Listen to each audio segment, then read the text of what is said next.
So can you talk us about those scenarios? I mean, is it impossible to know who will win come November now? Yeah, I think it's just too close to call. If you really want to look at it, if this thing is tied in polling going into the election, which is probably the likeliest of scenarios, because right now Trump is polling at peak, Biden is polling below his peak performance. Let's just assume Democrats come home at the end of the day, as they typically do. It's probably going to be a few 100,000 voters in about 5 or 6 states that will determine the outcome of this election. My state of Wisconsin is one of those.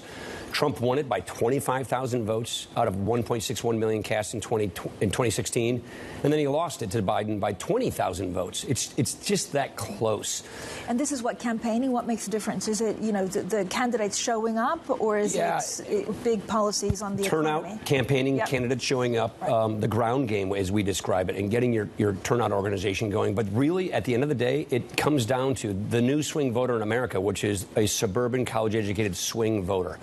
And let's go back to Wisconsin, for example. Out of 1.61 million cast, 53,000 Wisconsinites, that's what we call ourselves, in the suburban part of Wisconsin, didn't vote for Trump, but voted for every other Republican on the ballot. And then 20,000 of those 53,000 voted for Biden, giving him the 20,000 margin of victory that he got. It's just that close. There's probably going to be Arizona, Nevada, Wisconsin, Michigan, Georgia, Pennsylvania. So too close to call. What happens if Donald Trump is in the White House? Right. So the economy. On tax policy, personally, I think it will be much better, and a lot of executives see it that way, because you have to remember that our tax law that we wrote in 2017. The individual side of that tax code has many expiring provisions, some of which hit small and medium-sized businesses. And then we have some corporate provisions like research and development tax credit, expensing provisions. Those are all up for grabs. The next presidency will help determine what happens there. So, Trump's going to be more pro-business on taxes. Biden is proposing to get rid of those things. And then it comes to tariffs.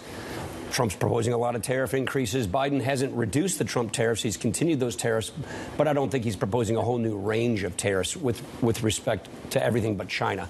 On China, you basically have a bipartisan consensus. So you've called Donald Trump unfit for office. Are you surprised at the amount of money of Wall Street titans behind Trump? No, because I think it's too close to call, and I think people are basically trying to hedge their bets and decide. They don't know who's going to win the White House. So I think they want to basically make sure that they understand which direction the country is going to go and which administration, which they do not know will take place. That's what we basically help our clients at Teneo do, which is, what's trade going to look like under this administration? What are regulations going to look like? What's mergers and acquisitions and antitrust going to look like, et cetera, et cetera, et cetera. And right now, it's just too tight to see, so you have to plan for both contingencies.